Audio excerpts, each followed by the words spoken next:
Hey, what's up? This is Hunter with Tortoise and Hare Software, and today we're going to be talking about building a dynamic condition for a WooCommerce variable subscription product in Breakdance. So let's hop right in.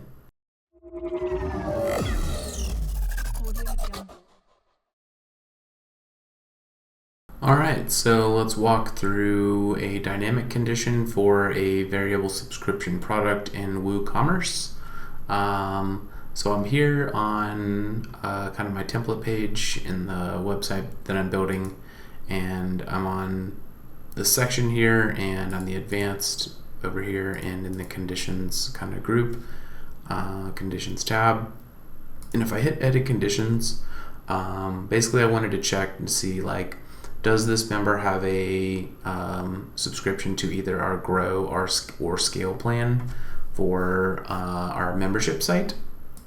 And basically, like, I wanted to create this extra condition here that looks at the customer's profile and looks at their core membership subscription variation, and checks if it's either, is one of either grow or scale, or there's also as none of option, and I can do an exclusion that way. So that's kind of like the end state.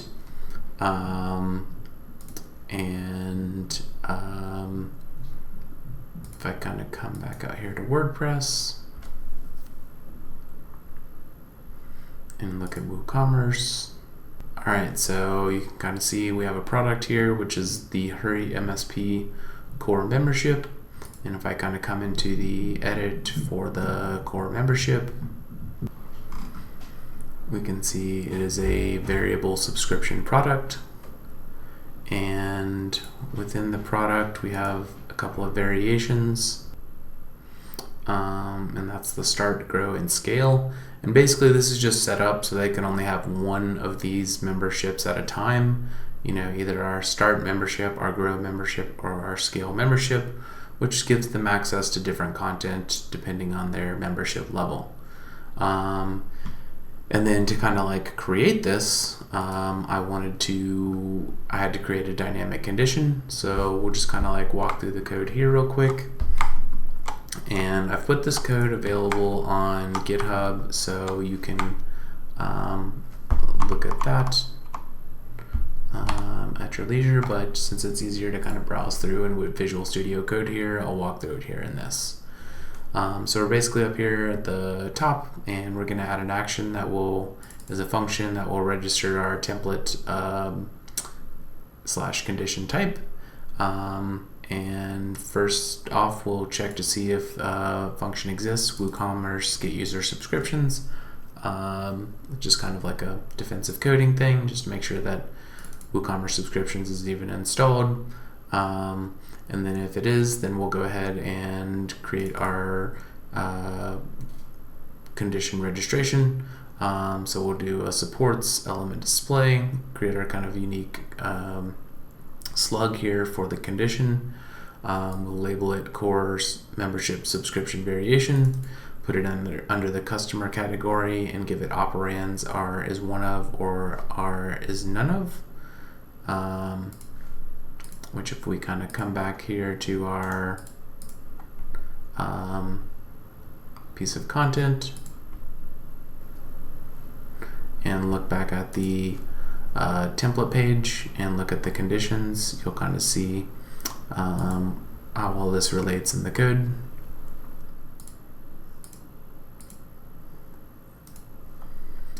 But you can see that's our label and core membership subscription variation. It's in the customer kind of subgroup here, and then has operands are is one of and or is none of. And if I kind of come back to the code here, right here is where we were at, and now we're going to proceed to the values. We labeled them subscription variations and put 3 items within that drop down. Start, grow, and scale, which is the name of our memberships, and the values of the subscription product IDs, which you'll probably need to get right here. But you can see the subscription product variations have their own unique IDs, so you would need those if you were creating your own condition. and then allow multi-select true, and a callback right here, which is actually where the magic happens to evaluate the conditions. So you can see the value subscription variations. We have the 3 values in the drop-down or checkbox list, and then I've selected grow and scale here because I want this piece of content to be available to members that are grow or scale memberships. And coming back, then the callback is where you actually like evaluate a condition.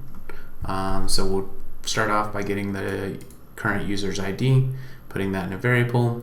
If it's 0, that means they're not logged in.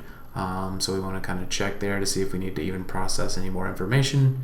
If they are logged in, we'll continue on. We'll create an empty variable here for the subscriptions, and get the user's subscriptions, and then for each of the subscriptions that is active, we'll get the product ID.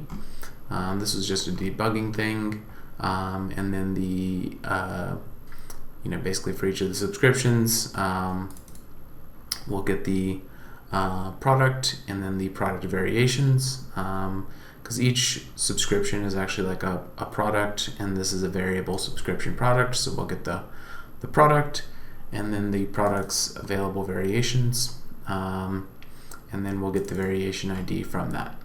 Another debugging thing, then we're going to check and go through one of 2 code blocks. If it's the is one of operand, we'll go through this one. If it's the is none of operand, we'll go through this one. And if neither of those return a specific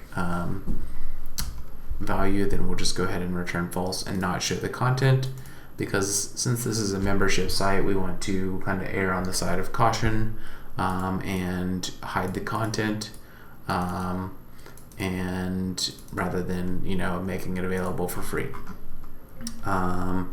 So if it's the is one of operand, then we'll look at the variation ID list, and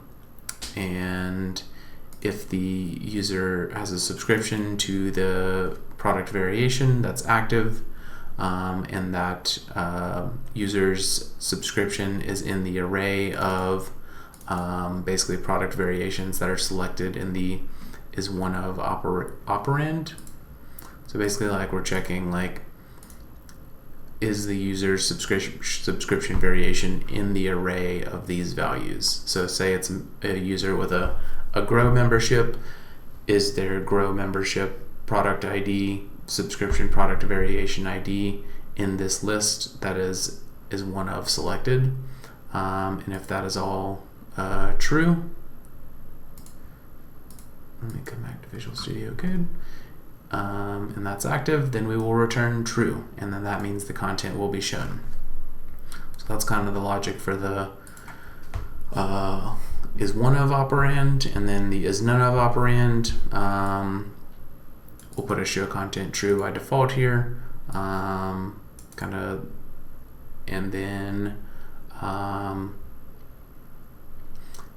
basically for each of the variation ID lists, we'll check to see if the user has an active subscription, and if they have an active subscription to something that's in that like variation list, and we have the is none of operand selected, then we will go ahead and show content false, and return the show content.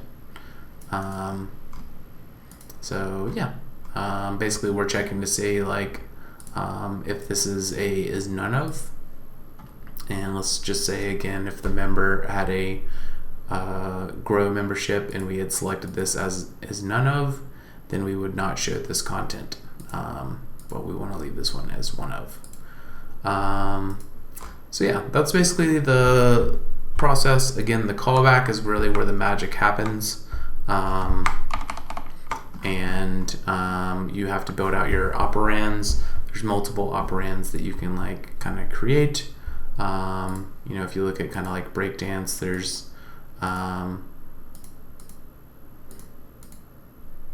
other sorts of these can get pretty sort of crazy. You can see there's very let me see if there's a ID one. So there's like a date you can do is after, is before, page view count, greater than, less than. So these are all like set up as flexible operands, and then you just have to put the code for what you want to happen when the operand is used. So building a dynamic condition is not easy, and it definitely takes a little bit of a debugging effort. But yeah, let's go ahead and not save that so that those changes don't get made. The Breakdance is very powerful and is very good out of the box and supports WooCommerce pretty well out of the box, but WooCommerce subscriptions is an add-on thing, and I even think that they had support for subscriptions if you had just a simple product. But since this was a variable subscription product, there was not a default condition available out of the box, so I had to write a custom condition to evaluate that. So that was kind of a walkthrough of the code. Hopefully this will help you create your own dynamic condition in Breakdance. They have some support documents available as well. I'll get the links to those and a link to the gist that has this code that you can use to create your own dynamic condition in Breakdance. Alright guys, I hope you liked the video. I know that probably wasn't the clearest walkthrough of PHP code, but like I said, I wrote that a little while ago, so it's not totally fresh in my mind, but I think it was a pretty good overview, and there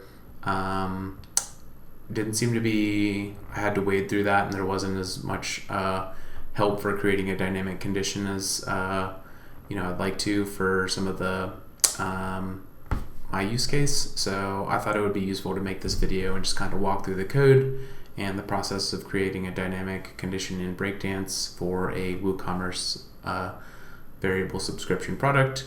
I'm Hunter Nelson with Tortoise and Hare Software, and thanks for watching.